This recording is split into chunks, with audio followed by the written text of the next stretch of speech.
So, hello everybody, and welcome to another Case broadcast. And it's hello from me, Patrick Twitchett, the Simplifier, and it's hello from me, Marvin Manning. Not so simple. And it's a hello from our guest today, Gill Tiney. Hello, thank you for having me. Lovely to be here. Let's say hello to Gill Tiney. And Gill, please tell us and tell our audience, more to the point, a little bit about you. Thank you. Well, as people who know me, I can go on all day, so I'll give you the very, very short version. Although I'm a business coach by day, that's my profession. My passion is a community that I look after called Collaboration Global. And as the name suggests, collaboration is the forefront of what we do.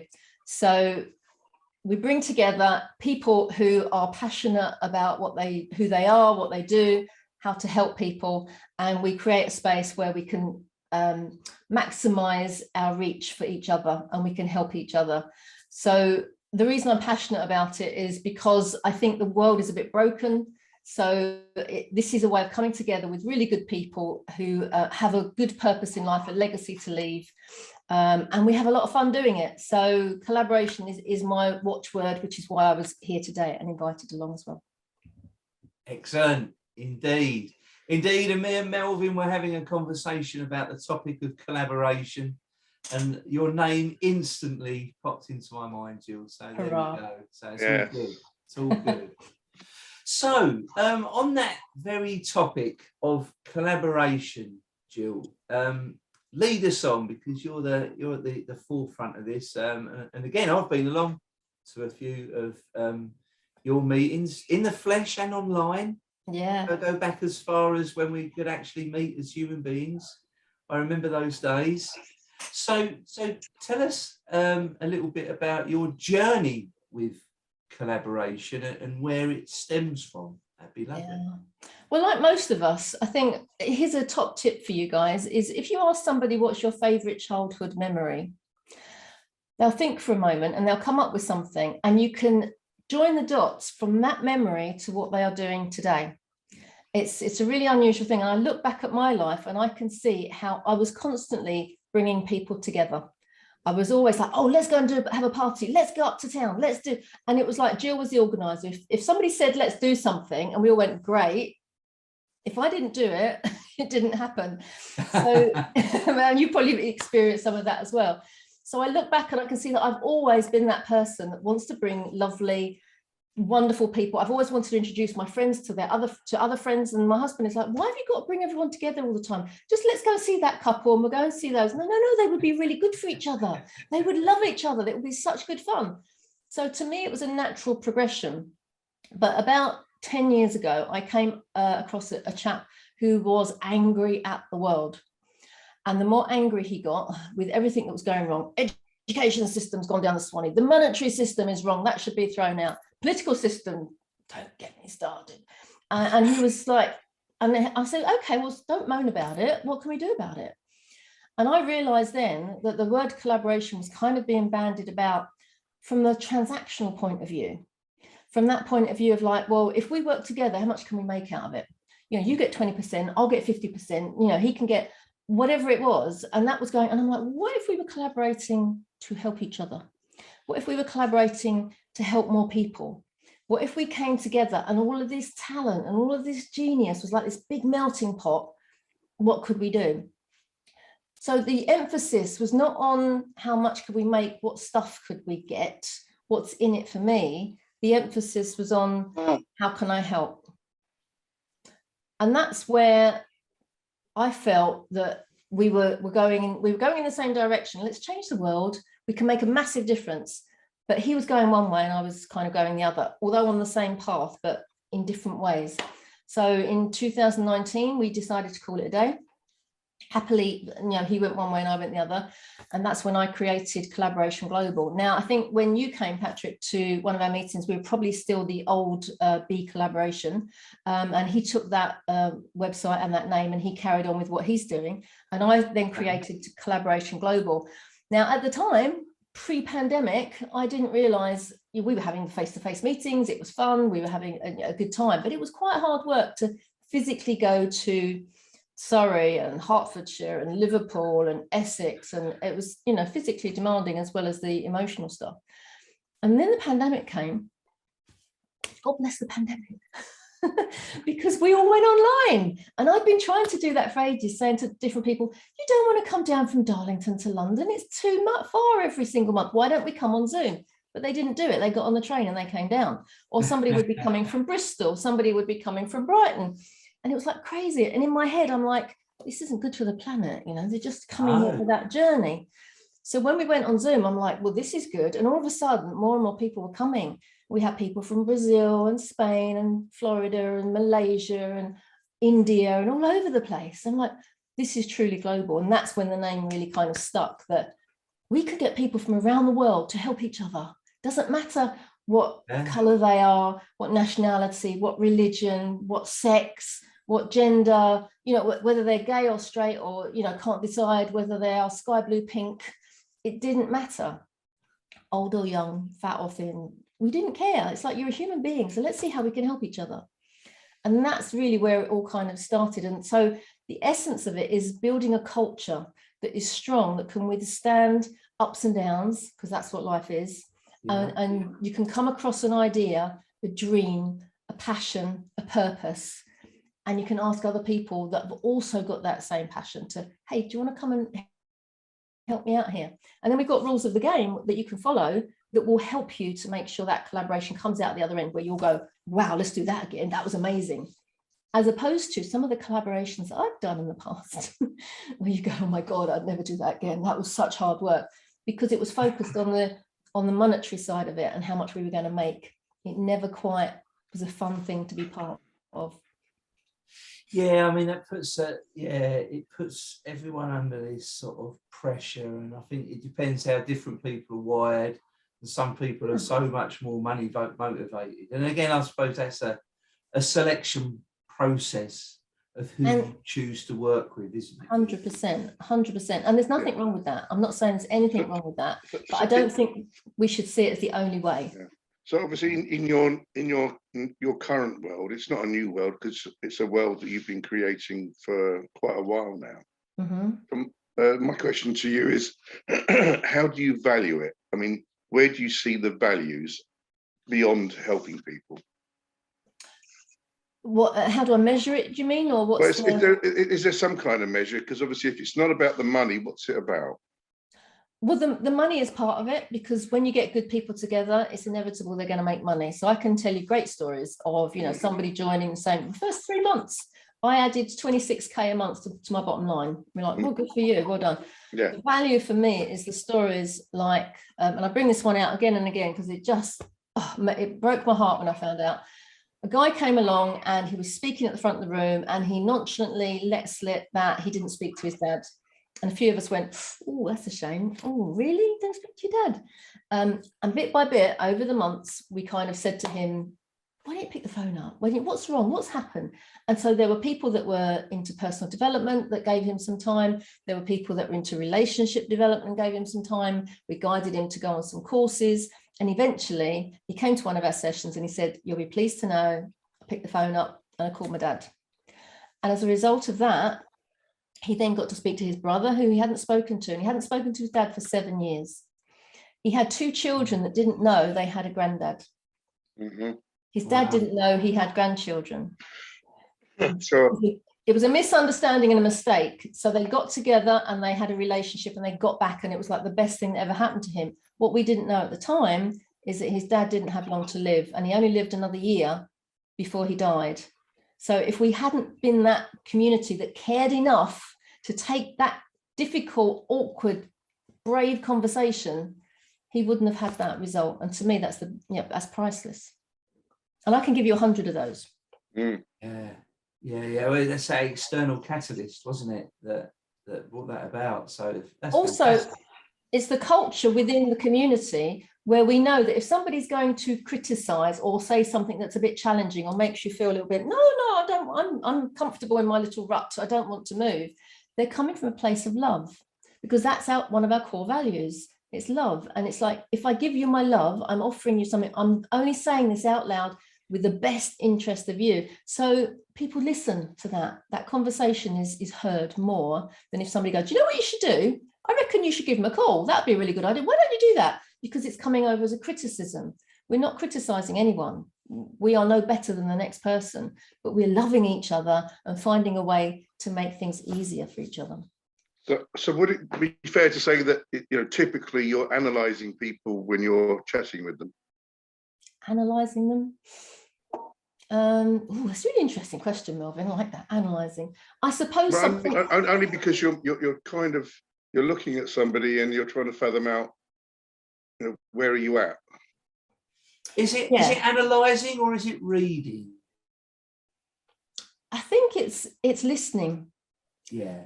I think it's listening. It's a very powerful skill to be able to listen to someone and really understand what they're saying without trying to respond and either fix them or top their story or find something about you that, bring the conversation back to you so you can sort of say something to them. But by really listening, you understand and you find out where people are at. And we're all broken. We've all got pasts. We've all got baggage.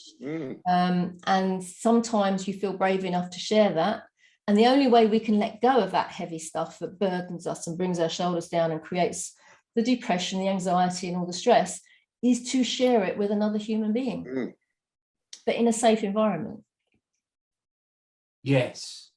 Yeah, absolutely. Absolutely. I mean, even in the world of business, if you are struggling in your business, you go to the person you feel safe with. So you might go to your mum or your partner, and generally they want you to be safe. So they'll go, oh no, don't do that idea, darling. That's not a good idea. Oh no, please don't do that. I know you want to expand, but that sounds like it's a step too far. So you're listening to somebody who has no experience of what you're talking about. But why not go to somebody that, your mentor, your coach, somebody that has been there, has done it, experienced it. So then you kind of trust that person for their knowledge and their experience. So you will listen to them.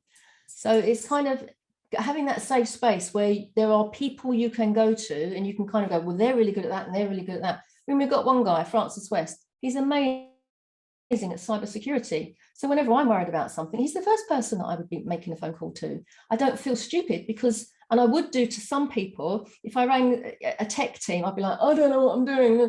And you'd feel like, oh gosh, can't even do that. Where Francis knows me and would, oh, okay, Jill, okay, well, this is how it goes. And there's no, oh, don't you know that? There's no admonishment. It's caring and it's loving and it's supportive. Imagine if Boris goes over to Putin and has a nice lunch and there is love and listening between both of them. How might that conversation turn out? Rather than, well, no, we're going to do this and we're going to put sanctions in and I don't think you should be doing that. It's a different conversation, isn't it? It is, yeah. It's almost dictatorial, isn't it? The problem there is Boris will probably sit next to Putin in the tank. They'll both enter the Kiev together. And what will happen afterwards when Boris is questioned, you'll say, oh, I wasn't there. It wasn't me. There's a song like that, very true. I can see that in a cartoon form now.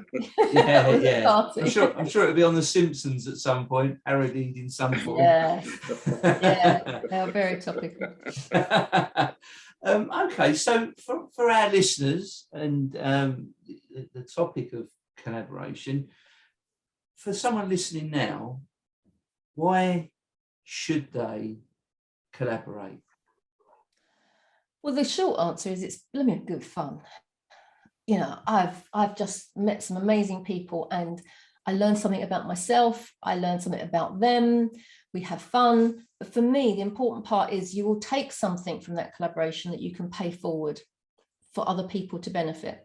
It might be you learn something and you think, well, I didn't know I could do that. So now I can go on and do this other thing as well. I've got information, knowledge, experience from these other people I'm collaborating with, and I love what they do. And I'm going to take that with permission and I'm going to use it here, and I'll help more people. Ultimately, it can grow your business. By collaborating, you're going to get a bigger reach. That's going to happen automatically. By collaborating, you've got a higher platform. More people will know about you. By collaborating, almost by default, you're going to earn some more money out of it. But I wouldn't have that as your driver because that kind of puts a different tilt on how you collaborate. But all of these things are massive benefits that come out of it. You'll make friends. If you're collaborating well, you'll make friends. It can't, and sometimes it doesn't go well. And when you know how to collaborate effectively, you make that better. And when you come out the other side, you've got stronger bonds than before, where in the normal business world, you collaborate and it goes wrong, everyone walks away. They're like, oh, I'm not doing that. And the whole thing goes down the pan. You think, oh, 6 months of all that work and it's gone. And I've been in that position. I did a collaboration 4 or 5 years ago now, and there were about 10 coaches, business coaches. We weren't worried about competition. We just thought, look at the talent in the room. It was brilliant. So they worked out that we're going to create a product and we're going to do this, we're going to do this, we're going to do this. And it was a very, dare I say it, macho environment. And I was the only girlie. And we did this product. It took forever to get it together. Everyone was always too important to make a meeting. Everyone was always too important to take the minutes, and they were too important. Oh my goodness. They just want someone to do the grunt work, you know. It was like herding cats, as the famous saying goes. And ultimately we delivered a beautiful product, but nobody was prepared to sell it. And it all just dissolved. Waste of time. Ego was there. Ego was in the room, and nobody could kind of come together and put their ego and leave it at the door and go, right, okay, I don't like doing this bit, but I know if we want to make this a success, that somebody's got to do it. So I'll volunteer for that bit. Who's going to do that bit? And as much as we had those kind of conversations, nobody was prepared to step up and do any of the work. So yeah, I think that could be a real problem, and ego is definitely a driver of that. I remember back in the day, I knew a couple, and they were involved in the church, and they knew this young lad who was this up and coming evangelist, and he was all up for being on the stage and telling everybody what to do. And then they'd have events and they'd be like, let's put the chairs out. But he was too important to put the chairs out. Oh, lovely. And they literally turned around and just said, look, if that's your attitude, see you later. We don't want to work with you, because everyone's got to be willing to put their shoulder to the plough. Well, and when you start getting those egos saying, I'm going to fly into this meeting. I've only got 10 minutes to spare. Everyone had better be prepared and ready for when I arrive. They're the sort of people you just think, okay, yeah. Well, it's not a Christian attitude in that space, is it? No, I mean, it was shocking to hear that. There you go. It was, that was quite shocking indeed. But it happens, doesn't it? Everybody's got a personality, and things can go to people's heads quite easily, can't they? But it's the signs, isn't it? It's when you see those signs, it's picking up on them and knowing that that's a red flag, and let's keep an eye on this situation. Yes, That's exactly. That's for sure. So for people out there, when should, and also when shouldn't people collaborate, and what are the timings like for it all? Well, I'm a bit of a soft skills, they're not soft skills, they're hard skills, but person. So it's like, if the energy's wrong, if you're finding it difficult to communicate effectively, you've got to sit down and have a really strong conversation. In fact, at any collaboration, you sit down at the beginning and you do what we call rules of the game. Now, this stems from the book, Be More Pirate, which I'll give a shout out to Sam Allende and Alex Barker, who came to speak for our session not so long ago. And the Pirate Code is basically what they sat down before any sailing adventure, and they worked out what the best things were for the people on the ship. So when you're doing a collaboration, we have the rules of the game, and it's like, well, what are your values? What values are we going to hold dear to in this collaboration? What's our purpose? What's our intention for this? Oh, and by the way, what are your triggers? When you're under stress, what happens to you that we can notice and we can acknowledge that you're under stress, and we don't have to make the situation worse? What's your limiting beliefs about yourself? Can we help you and stretch you and challenge you around these areas? So you get all of this rubbish out of the way. It's not rubbish. What I'm saying is the stuff that when you've got a problem, you need to call back on these things. So if you don't do any of it, it's like, it feels like it's a chore at the beginning, but sit down and have that difficult conversation. And you might go, oh, okay, what is my trigger? I don't know. What is my and you need to know this stuff. because then when everybody is aware, say you just had a disagreement with somebody and it gets a bit heated and somebody's a little bit upset, you can go back to the vision of what you're trying to achieve. You can go back to the intention. You can go back to the values. You can go back to their triggers and go, oh, what I said there, that's my fault. I didn't even see that coming. I'll go and apologize, and you can move forward. So there are certain things you can do to make sure that it's going to work. There's no guarantees. We're human beings, right? But at least if you start on that page together, you can go back to it. I also talk about things you can implement, profiles around a collaboration. So there are certain profiles, like you need a visionary, you need a driver for the bus kind of thing. You need somebody who's going to be the salesperson, having experience, nobody wanting to do sales. So you kind of have these profiles that I've written about in my book to explain. And it's not a profile which is a personality profile, communication profile. It's a responsibility profile. So even if there's only 3 of you in there, there are 12 profiles. So at some point throughout the collaboration, you need to adopt one of those profiles. Even if it's not your comfort zone, you have to adopt them to ensure it's going to go on. So it might be the polisher. Somebody's going to look at it towards the end and go, what else needs a look at? You know, let's polish it up, make it look good. There'll be the tweaker. There'll be the monitor. There'll be somebody who's like a mentor to make sure everyone's feeling okay. You seemed a little bit short the other day. Are you okay?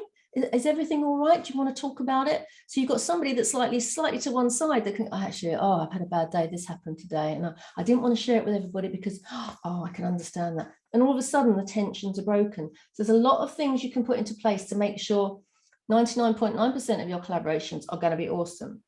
The ones I wouldn't do, and I say feeling the energy, is being in it. And I've done it. I've been in that space where I've gone, I shouldn't do this. It doesn't feel right, but the money's bloody good, so I'm gonna do it.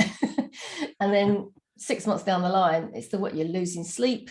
You're working 24/7. And you're like, why did I do this? And you've got used to a bit of extra money coming in because it's really good money.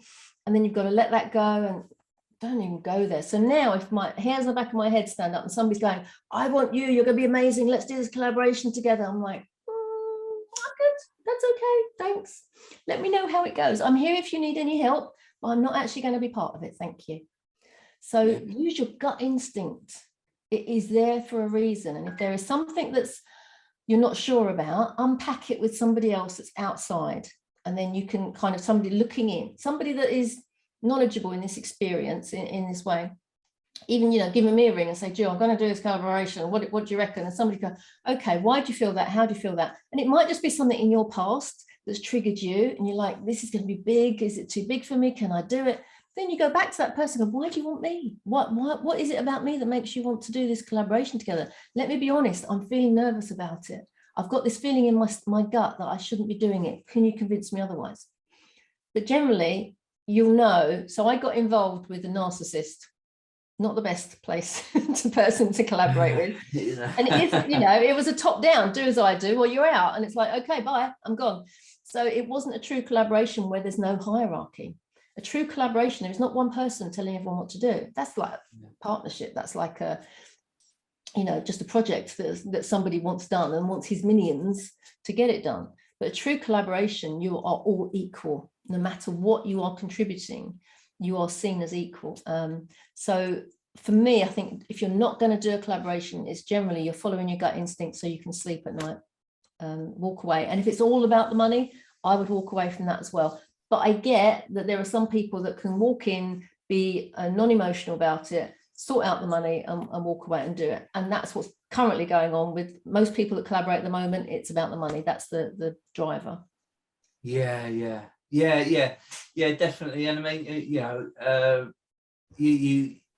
you see it, and I know it's not a true unfolding of it, but like these dragon dens and Shark Tank type of things, that's purely money, isn't it? And it is done in that sort of cold cut way, but and often they can end up rather awkward situations and can end up with lawsuits and everything else, can't they? Yeah. So no, I totally get that. And going with the gut, I mean, that is, everybody says go with your gut, don't they? the sixth sense that we have, and it is. And if you're not sure why that, you've got to get quiet to get in touch with that. Yes, exactly. And if you're not sure why that feeling is there, and you just feel uncomfortable, but you're not sure why, like you wake up in the middle of the night and that's what you're thinking about, you know, it's like, why am I doing? You need to try and unpack it, and somebody will ask you all the right questions to kind of go back, and you're like, oh, when I was 11, somebody that looked just like that person that, you know, did this to you, and that's, you're like, wow. And once you've got it out of the way, the gut instinct goes, well, why not? Yeah, let's do this. But until you know why your gut is going, hang on, it's your subconscious going, knock, knock, knock, maybe not. Doesn't mean to say it's a no. It just means you need to understand why you're feeling uncomfortable. That's a good point. That's a good point. Yeah. So Gill, you've written a few books over the years, and I think you might like to wave one of them now, mightn't you? Love you, Melvin. Yeah, this is the one. Together we can do something wonderful. Okay, so give us a little précis of where that's going.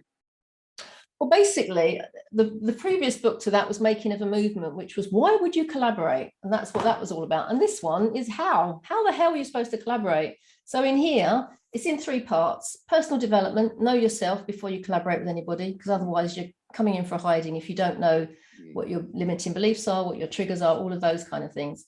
Then we talk about the business and the logistics of literally how. It's the rules of the game, your profiles, how you come out of a collaboration. And then the third part is paying it forward. And now you've done your collaboration, what can you do with it? And how can you help your community? How can you help society at large? How could you expand this into something that's really going to have a lasting impact so you can leave your legacy? Yeah, I think that defines it all, doesn't it, really? Yeah, I mean, to be honest, every chapter could be another book, but I haven't got the time at the minute. It's a big topic, it's a huge subject, but this just gives you the essence of, like, if you've been currently doing collaborations and for one reason or another that one didn't work, and oh, that was a bit wonky, and oh, that one's, then reading this makes you go, oh, that's why that one didn't work. Oh, right, okay. So at least you're going in with a clear head for the next one. Yeah, sure. And I have to ask, are any of those books in audio yet? No. Oh, you're about the 10th person to say that to me. Oh, there you go. I know. I've got to do it. I've got to do it. I'm sorry. Yeah, but no, not yet. It's on Kindle. It's on Amazon. Okay. Yeah. But if you need a good voice, Patrick is volunteering. That's lovely. Well, to be honest, the reason I'm holding back is I want it to be my voice, because I want to, whenever I read, I hear the author's voice. So I want them to hear my voice. And it does take quite a long time to do. So it's a time. Well, yeah, but mentally that is more difficult, because your mind triggers all sorts of other things, and all of a sudden you think you sound not so good. So you've got to be very careful doing it yourself. It is great though to hear the author. Yeah. Actually do it. I'm not a reader. I'm the worst reader in the world, Jill. It takes me forever to read a book, but I can listen to a book, no problem at all. And I'm really absorbed. Just bring me up, and I'll read it over the phone. One chapter night. You can do it in stages, can't you, Jill? Yeah, exactly. That's a really good point, Melvin. Yeah. How do you eat an elephant? You know, all that. Yeah. So where can we purchase these novels? Yeah, if you just go onto Amazon and look for Gill Tiney, you'll see my bio, and you can pick them up there. They're all on there. Perfect. So I can drop you a link, and you can. I don't know if it's worth me leaving you links to, and you can put them out there to your community that way. Oh, indeed. Yeah, we're all share links. That's not a problem. Not a problem at all. Yeah. Okay. So now you touched on earlier, you mentioned the word pirates. And you glanced across that a little bit and said how pirates all need to work together. And have you ever seen the TV series Black Sails? No.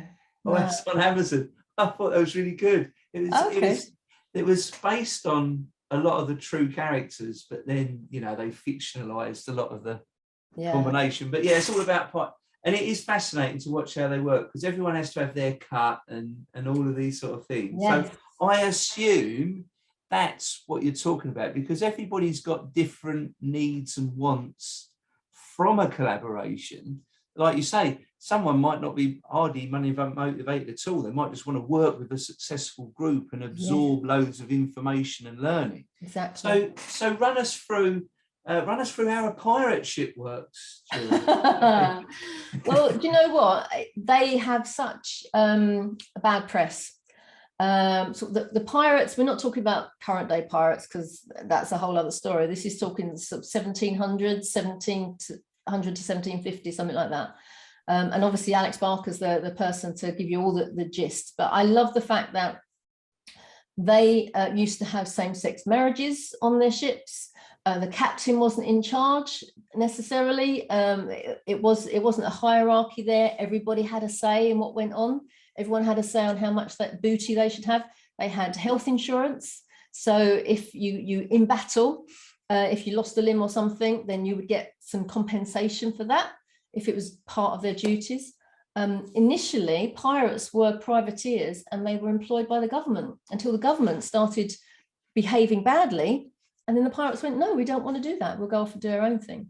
So it's interesting how this vision of pirates being these terrible people that, you know, raped and pillaged, actually, that was why the skull and crossbones was put up, because they didn't want to get involved in battles. They would put the flag up to kind of frighten people, so they didn't have to, and they would just surrender. It's like, okay, I'll take the stuff, thank you very much. It's so interesting that they were way ahead of their time in how they organized. So today, my dream is that why would you need a government that you can't even respect? What about if we were self-organizing as a nation? What if we developed the culture that we have at Collaboration Global, and that was across the country? And this is what the pirates did. They had this culture that everyone knew where they stood, and everyone was for, you know, making sure that everybody actually was all okay and looked after, and were allowed to be different. You know, it was just really a refreshing space to be. And half of the stories were, you know, fabricated for the other person's benefit. So it was the pirates got a bad name, and it was nothing. Some of it obviously was to do with them. The violence was a big thing in those days anyway, but the majority of it wasn't. Did you know, fun fact, the most successful pirate of all time was a woman? And she captained fleets of thousands of boats around the world. So, oh, I knew you were going to ask me that. Ching Mi, I think. If you just Google most successful pirate, and that'll come up, and all the stories come up. It's amazing. Ching Mi. So what? I mean, that sounds an Oriental name. So Chinese. She was Chinese. Yeah. Wow. And she retired. She officially retired. She had a fleet that was bigger than the Armada. Wow. Yeah. It's what you think you know, and what actually happens is sometimes. Well, we only get history after the government have been able to put all their propaganda on it, don't we? So, you know, it's the government want you to remember things as they want you to remember them. Well, that's the famous quote by Churchill, isn't it? History will be kind to me, for I intend to write it. So, indeed. Yes. That's why it pays to write your own biography, autobiography, or whatever you want to call it, rather than let someone else do it, I think. Put your own spin on it then. But I think nowadays with the internet and, you know, everything that's out there once stays out there forever, so it wouldn't be hard for people to piece together the pieces and work out what the truth is in the middle along the way. Let's hope not, anyway. Indeed. So I know we can't go on forever, because I know if I carry on much longer, Melvin will interject and he'll start to drop. There won't be subtle hints either. There'll be very blunt hints. On. So I'm working on a tactic at the moment. But no, I think we've covered some really great points upon collaboration today. I don't know if there's any finishing points, Gill or Melvin, that you wanted to add. I'd like to ask Gill if asked, and I'm going to ask the question, so for the benefit of the viewers and the listeners to this podcast. So, Gill, when you're putting it out there, what's the message you like to get out into the wider community? What do you like to? How do you like people to know you? I use the phrase community catalyst. I think it's on my LinkedIn profile and places like that. And the idea is I want to be seen as someone that brings people together. I didn't realize this was my genius and my gift. And I overheard somebody telling someone, oh, if you want to know that, you need to talk to Gill Tiney. I'm like, oh, is that what I do then? I didn't realize. But it is bringing people together for them both to have, or 3 people or more, to kind of, did you not realize that you and you and you should do something together because you've got amazing talent? That would be great. And they're like, oh yeah. And they just don't see it, but I can see it a mile off. So I bring people together so they can do amazing things. And then I help them with that if they need to. A classic example, we had a couple of guys in the meeting. One was a stationer and one was a surveyor. Not necessarily much business going on between the 2 of them. But I found out, having had one-to-ones with them, that the stationer was all about schools, and that was his main database. He had something like 30,000 schools in his database, and the surveyor could get a grant from the government to go into schools and help them with repairs of their schools, and it cost the school nothing. So I'm like, well, there you go. There's them. They're like, and they've been sat next to each other month in, month out, the same place, because us humans like to sit in the same seat, don't we? I even had this conversation. I'm like, what is wrong with you? So we set it up. I helped them because they weren't too sure about the emails that should go out, and the business started flooding in to the extent that the surveyor managed to hire some more staff. And he got 3 months down the line, and he said to the stationer, could you just stop the emails going out? I've got too much work. I can't cope with it. This is incredible. And then 3 months later, he said, don't put the tap back on, and then it off again. So yeah. And I think that emphasizes the real importance of one-to-ones, as we call it, within absolutely. the networking circuit, and that we don't just glaze over, basic questions, dig down and find out what people want, who their ideal clients are, what they're looking to do, who they're looking to connect with, what their purposes are, and I think we really don't dig down deep enough with people very often. Digging down deeper with Gill, how do people connect and communicate to you? Probably the quickest way is on LinkedIn. Just look for my profile, Gill Tiney, Tiney. It's nothing to do with being short. It comes from the tin mines, by the way, the tinnies. But yeah, I am short. So yeah, LinkedIn is probably the easiest way. Find my profile, ask to connect. I very rarely say no. What's nice is if you ask to connect and just put a little message with it. So I heard about you from Patrick or Melvin. That would be really lovely. Or email me, jill@collaborationglobal.org. Yeah, I don't field those. I answer every single one. Excellent. No, that's cool. That's brilliant. So without further ado, moving on to my favourite part of the broadcast, which is the favoritism round, where we get to know a little bit more about our guests and what makes them tick. I'd like to run through a few of your favourites with you, Gill. So this is for the benefit of our listeners to get to know our speakers just a little bit more. So if we'd like to start off, I'd like to know what your favourite pastime or hobby is. I can't remember what I wrote down, but it's musicals. That's my thing that I love. Yeah, musical theatre is what you mentioned. That's right. Yeah, I mean, whether it's Amdram or the West End, there's something in that when you get to the theatre and the orchestra, the overture starts and the hairs on the back of my neck go up, and it's like I'm in my happy place. And the buzz that you get from a show stays with me for a month. Yeah, it's just such a great feel-good time, even if the play is like Les Mis and it makes you cry. Yeah, it's like an injection of energy and happy that I love from musicals. Yeah, no, that's great. That's great. And I think you mentioned the sport as well. Yeah, I do my racquetball stuff. So I love my tennis and my badminton. And we have a table tennis table that comes out in the summer. I'm not very competitive, which is very frustrating for my husband because he likes to win. And if I don't like to win, then he gets frustrated when I beat him.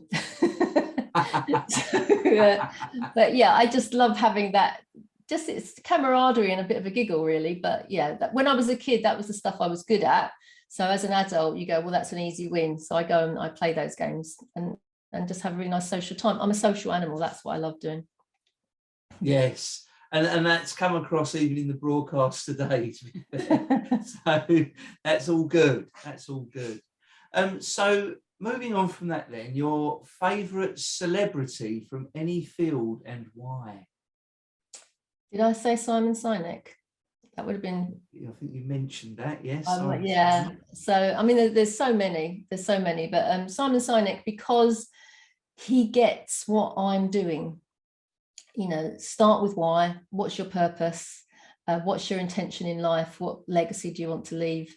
Leaders eat last. I think hierarchy is overrated. I think the way our businesses are run around the military style of command and control doesn't suit this life, the world that we're in at the moment. Having been post-pandemic, it doesn't work. So he gets me. What I'd love to do, if anybody knows him, please ask him to give me a ring and have a chat, because I think I've got the solution to where he's at. I think I've got the next bit to his jigsaw, which for me is Collaboration Global and what we're doing there. So I agree, and I love listening to his podcasts. But yeah, so he's one that I would like to meet. Who else did I say? I think you mentioned Maya Angelou and also Gregory Porter as well. Oh yeah. So if you want to sit and listen to the music, you cannot beat Gregory Porter. Love that man. So that kind of music really feeds me, feeds my soul. Maya Angelou, people like her, been through every awful situation and still come out and is giving and sharing and helping other people. Obviously she's not with us anymore, but when you see any interview, just if you've never seen her speak, just go onto YouTube and find a video. True genius and true saint. She was to be as revered in my mind as Mother Teresa. Desmond Tutu has just passed recently. Just incredible wisdom in her words. There you go. You never know. You heard it here first. She might be canonized. It might be Saint Maya. You never know. I think so. I really do. Yeah, it's incredible. Yeah. Excellent. And also that Simon Sinek, you heard it here first, that Gill Tiney's going to take him to the next level, which is yes. I'm trying really hard to get hold of the man, but I can't seem to get hold of him. So with the premise of networking is you should always ask for who you want to talk to, and everyone's only was it 3 now? It used to be 6 degrees of separation, but because of the internet we're now like 3 degrees. Somebody out there knows someone that is a mate of his, and I just want to have a chat. 10 minutes, that's all I want.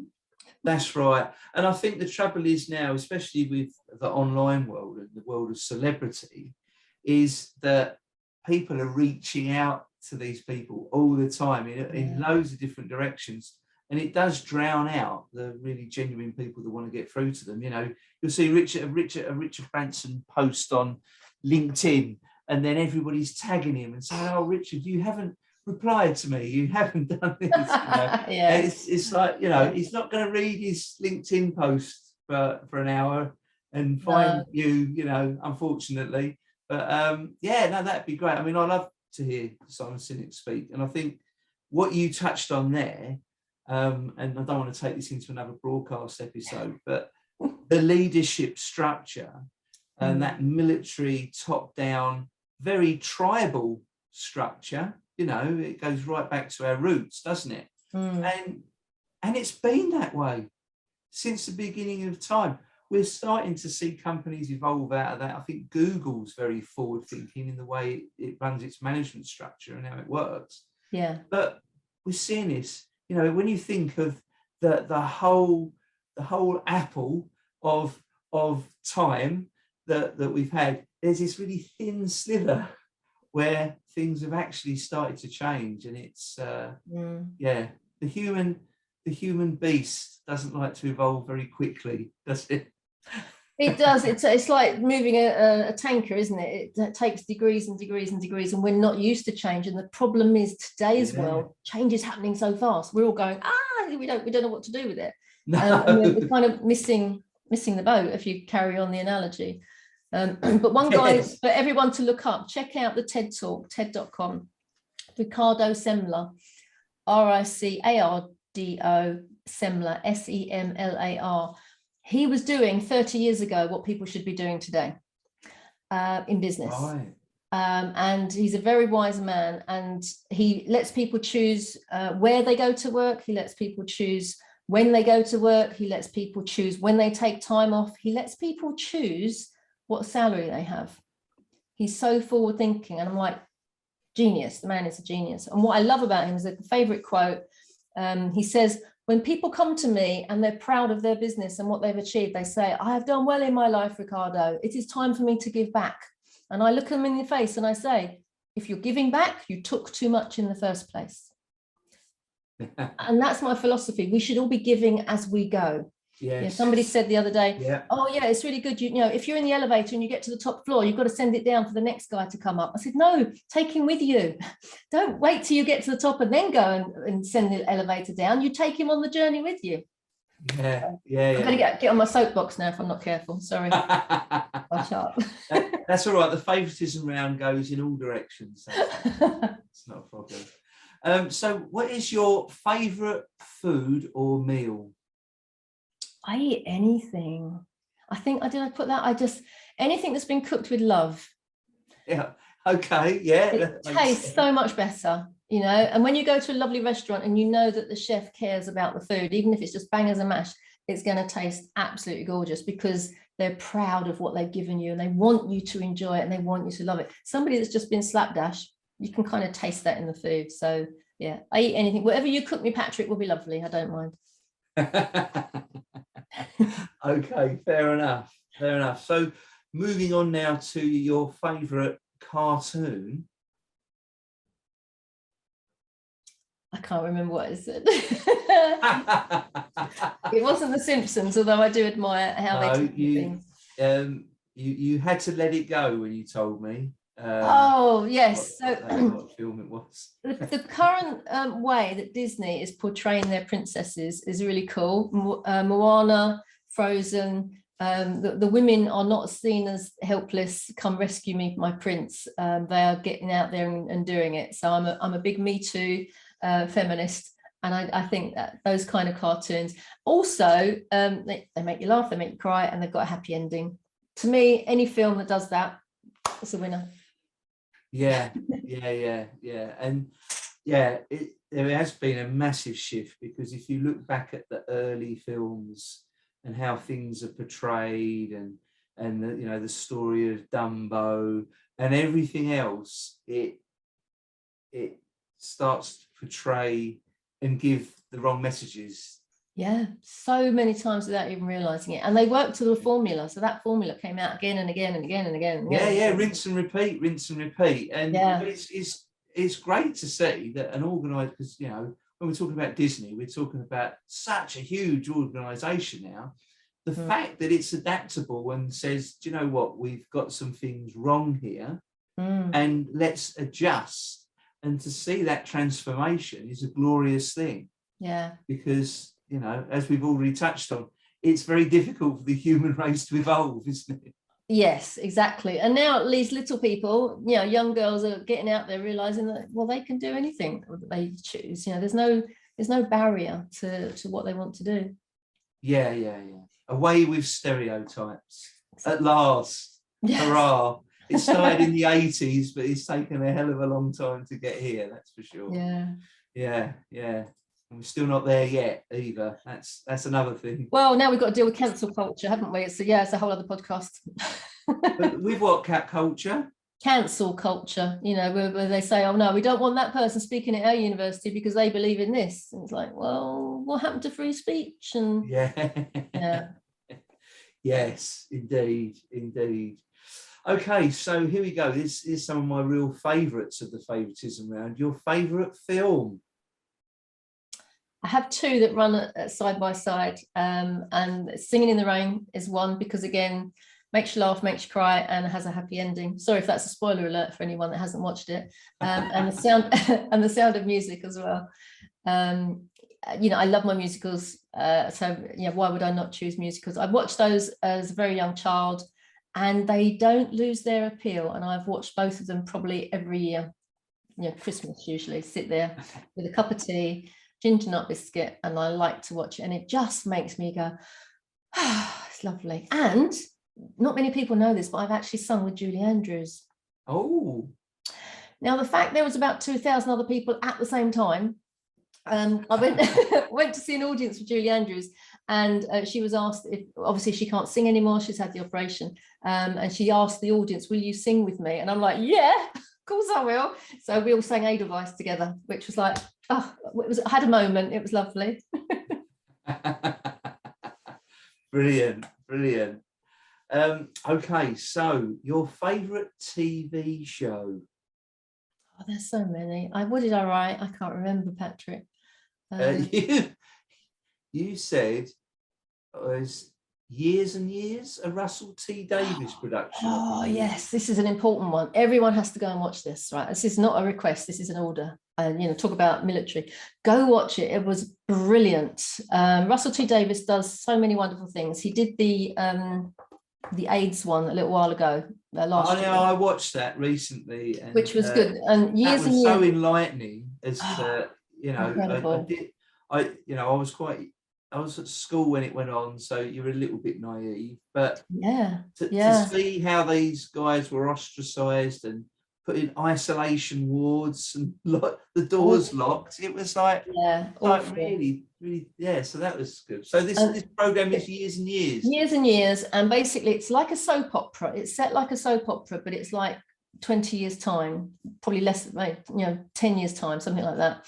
And you've got all the characters in the soap opera, and as time goes on, the world around them is degenerating. So they get curfews and they have to stay indoors, but they've got all fencing around their roads, so they can't get out of an area. They've got tanks on the roads.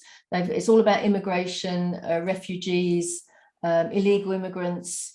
And at one point there is a speech, and just watch the speech. It's about 3 minutes long. Anne Reid, the actress, if you Google Anne Reid Years and Years, she does a speech which basically is speaking to us today.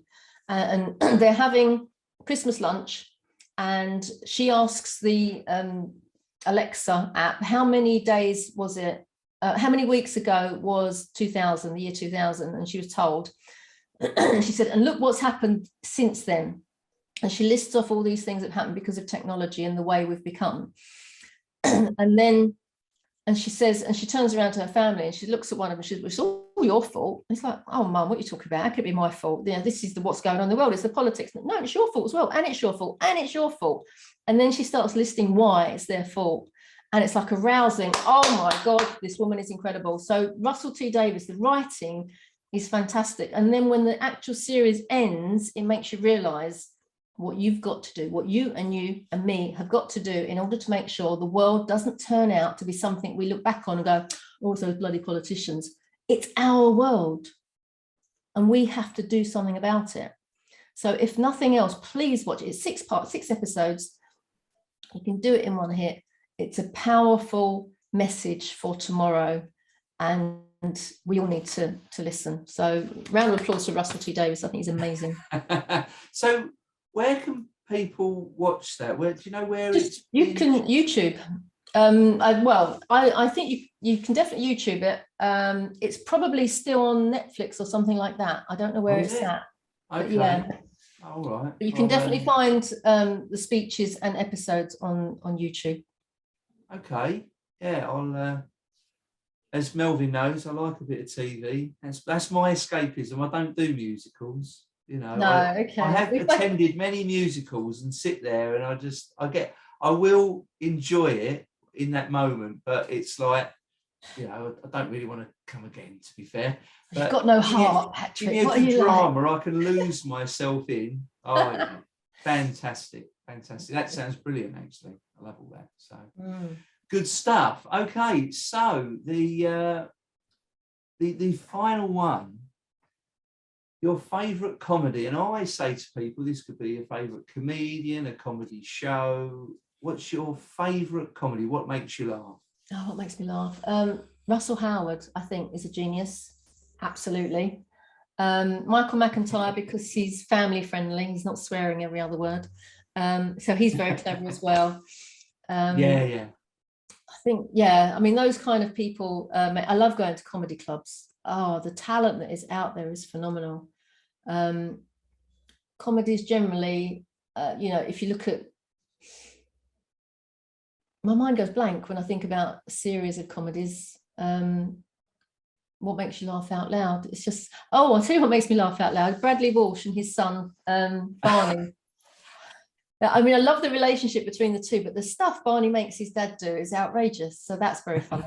Bradley Walsh is hilarious. But yeah, no, if you listen to Russell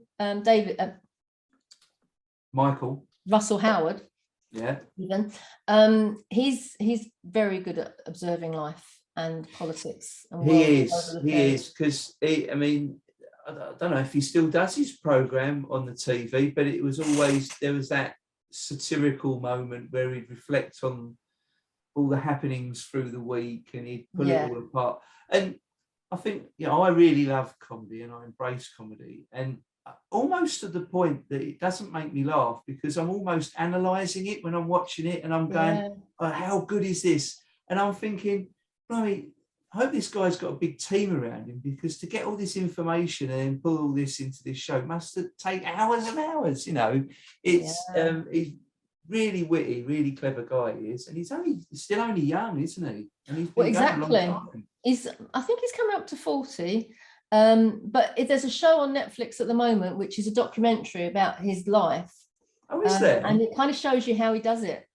So, and the comedy that goes with it is also funny. So you've got a clip of his show, then you get him talking about it, then you get him talking about COVID and how everything stops and having to go back and live with his mum and dad. And it's really, it's funny, but it's also real, very, very real. Okay. Oh, yeah, that sounds, check that one out. Interesting. Oh, I'm glad I could give you some TV viewing. That's lovely. Oh, yeah, well, indeed. And that's all good. It's all good. And I've been to a few comedy clubs, and I do like, you know, a bit of live, because when people are doing it live, especially when they get hecklers, how someone can handle a heckler. And what's his name? Jimmy Carr. Oh, yeah. I mean, he can nail them down. Properly, but it's classic, you know, and how they just handle that off the cuff is brilliant. But one thing that I saw recently is what's the lady that used to do the BT advert? Miriam something, isn't it?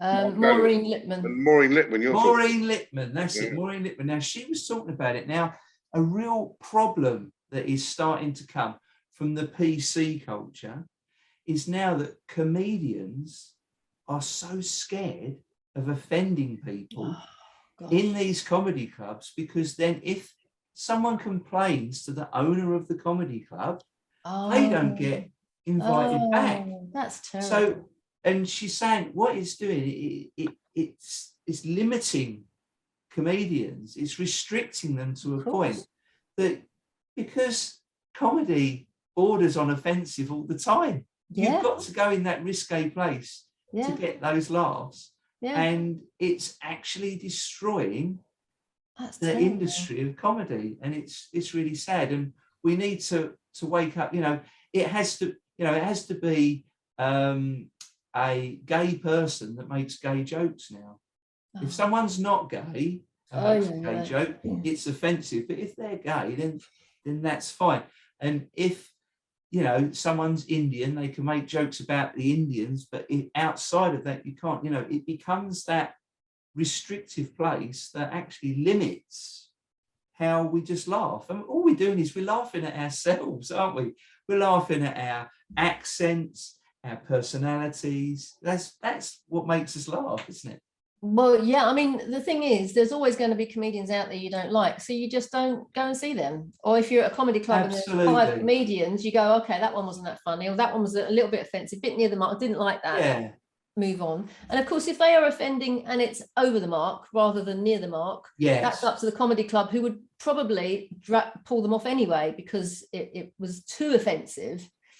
You know, and there are certain lines that you don't cross, isn't there? Absolutely. But 100%. Yeah, I mean, who was that guy? There was some of the northern comedians that were so offensive to women. I was like, well, he's on that TV program, so I won't watch that TV program. You've got the choice of turning it off. It's just, I don't like the, as I say, cancel culture, where people are having to watch what they say. I don't know. It's a fine line, isn't it? What do you think, Melvin? What do I think? I don't make judgment personally. There's an audience out there for everyone, and there are offensive comedians out there. There's all sorts of politics we could get involved with, for argument's sake, Ashley Banjo and Jim Davidson and Bernard Manning and God knows who else from yesteryear and now. But no, I'm much more open-minded about the whole thing, to be honest with you, Jill, because everyone has their view, and in my opinion, in a democracy, we're all entitled to our opinion. And if people don't like it, then, as you say, don't talk to them. I think there is now, the mood is changing in the world, so you wouldn't necessarily make derogatory jokes about women or about nobody would do that with children anyway, or black people, and you don't need to go there anymore. But there's also jokes in the past which are now PC. You can't do them about handicapped people, about people with incredible ridiculous religious beliefs if you believe them to be ridiculous. But let people live their lives. Leave the royalty alone. Leave everybody alone. These bloody journalists, they get on my bloody nerves. Yeah. But we could get drawn into this and speak for hours. But Patrick, haven't got any more questions? Now that's Melvin's very subtle get on with it message. Very good at that. Very good. So it's been really great to talk to you today, Jill. I knew this was going to be a good broadcast anyway when you come on. So fantastic. So I think without further ado, I just need to remind our listeners to carry on, and you'll like this, Jill.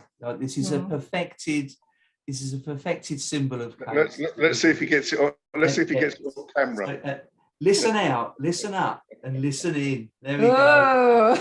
Took hours of perfection. That often his left hand goes off camera. It's like Ted Rogers 3, 2, 1. Yeah. And everyone listening goes, "Who's Ted Rogers?"